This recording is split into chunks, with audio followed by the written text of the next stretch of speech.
Merebaknya virus COVID-19 di tanah air berdampak pada berbagai sendi ekonomi, terutama masyarakat bawah. Salah satu upaya penanganan dampak ekonomi akibat virus corona, pemerintah memberikan relaksasi kredit atau keringanan beban bagi pelaku usaha mikro, kecil, menengah. Seperti apa mekanisme penerapan dari pemberian relaksasi kredit tersebut? Kami akan membahasnya bersama narasumber kami, ada Cahyo Kartiko, Ketua Kompartemen BPR Syariah, dan Musa M. Yus, Ketua Umum Komunitas Transportasi Indonesia. Selamat malam Bapak-Bapak. Malam. Malam, Mbak Uci. Baik, dari luar studio dengan Pak Cahyo, di sebelah saya sudah ada Pak M. Yus. Saya langsung ke Pak M. Yus. Transportasi begitu menjadi salah satu industri utama yang diprioritaskan untuk mendapatkan stimulus restrukturisasi. Saya ingin tanya sebenarnya seperti apa, sebesar apa dampak dari virus corona ini terhadap industri transportasi? Oh, dampaknya sangat besar. Udah 1 bulan ini, itu teman-teman semua, saya juga termasuk tuh, orderan udah sepi. Paling sehari bisa cuma dari tempat 3 orderan yang nilainya di bawah 100.000. Dan itu kan buat kita order makan, menggunakan aplikasi online. Iya, sampai aplikasi online. Kan ini udah banyak nih, semua kan rata-rata memang leasing kredit. Dan ini udah nggak sehat karena kita nunggu lama, buat kita makan aja susah.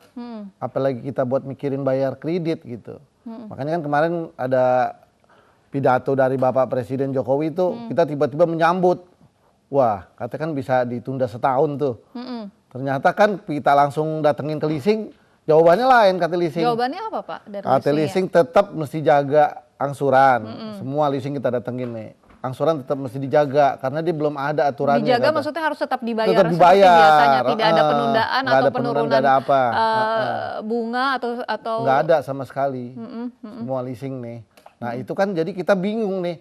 Jadi seolah-olah rakyat sama rakyat diadu nih. Kita rakyat nih. Dari juga sama yang leasing kan rakyat juga tuh. Rakyat sama rakyat diadu. Kita jadi bingung. Sebenarnya maunya apa sih? Akhirnya kan kita sedikit ngancem juga sama leasing. Kalau kita nggak bayar pokoknya ada debt collector, kita mau laporin polisi gitu kalau datang. Sampai kita begitu semua teman-teman sampai kompak. Karena memang udah sebulan ini nggak orderan susah Mbak. Sebesar apa penurunannya Pak pendapatan? Itu bisa hampir 85%. 85%. Udah nggak ada, sama 90% malah udah. Jadi kadang-kadang teman-teman tuh udah nunggu seharian, ini kepake uang dapur istrinya sendiri, kan dia modal dulu kan pakai buat beli bensin. Kita keliling juga sepi, kemana dicari tempat nggak ada gitu. Nah itu yang membingungkan kita sekarang nih. Sementara kan di lockdown juga katanya nggak di lockdown, kita ekonomi nggak jalan juga, serba salah kita. Kalau di lockdown enak kan kita katanya dapat makan kan. Kalau di lockdown katanya sekalian gitu. Ini kan nggak jelas kita keluar juga nyari duit juga nggak dapet juga gitu. Tapi saat ini teman-teman yang tergabung dalam komunitas transportasi ini mengaku tidak bisa membayar cicilan kredit kendaraannya. Udah begitu? Udah pasti nggak bisa. Tidak bisa karena pendapatan yang turun 90% itu. Baik, saya ingin ke Pak Cahyo. Pak Cahyo, seperti apa dampak yang dihadapi oleh lembaga keuangan non-bank, leasing dengan relaksasi kredit ini? Baik Mbak Uci, terima kasih atas kesempatannya.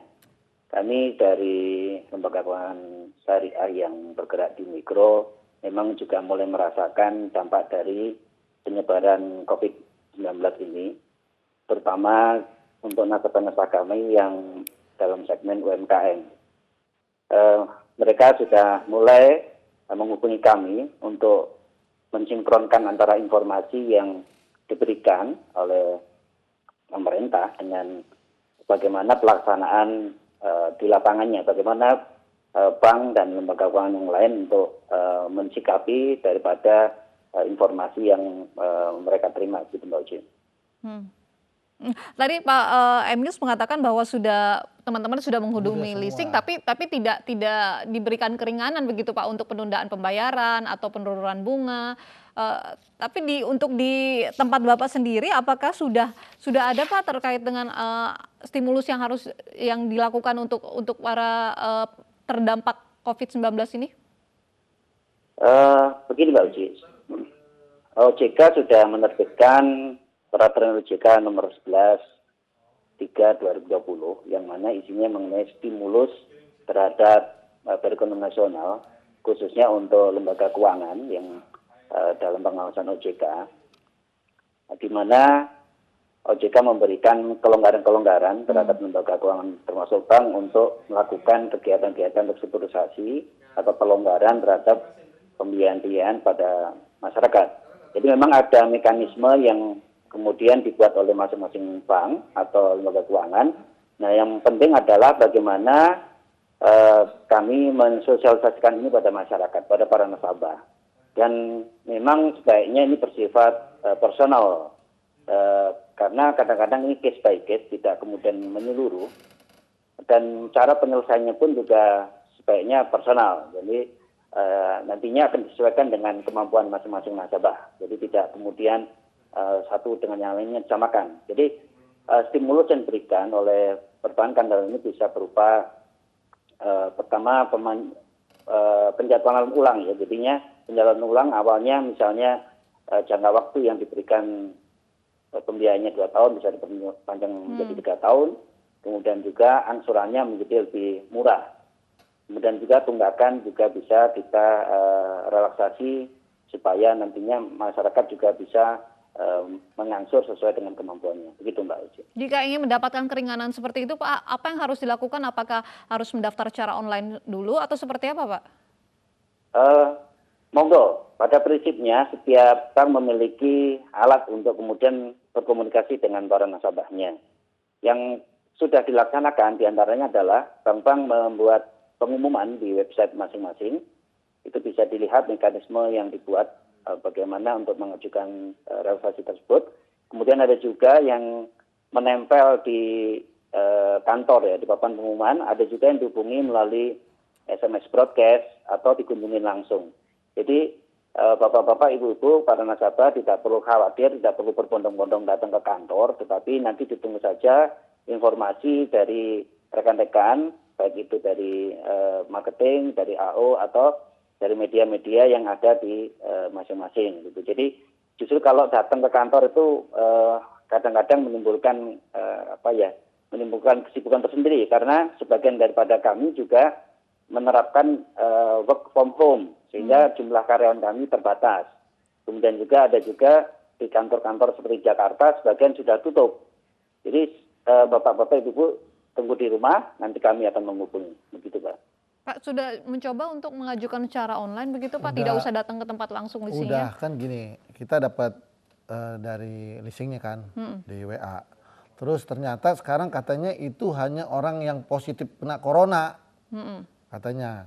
Nah, kita bingung lagi, akhirnya teman-teman berpikiran apa kita nyerbu aja ke Wisma Atlet biar kita kena corona, biar nggak bayar gitu, bisa ditunda. Kan jadi kita kayak diombang-ambing gitu. Sementara ini udah nggak sama sekali nggak ada penghasilan kita, udah nyerah lah kalau kata nyerah. Tapi kan ini alat produksi kita, maksudnya kita tetap ditahan ini kalau sesuai janji presiden nih kita dikasih penundaan, kita terima kasih.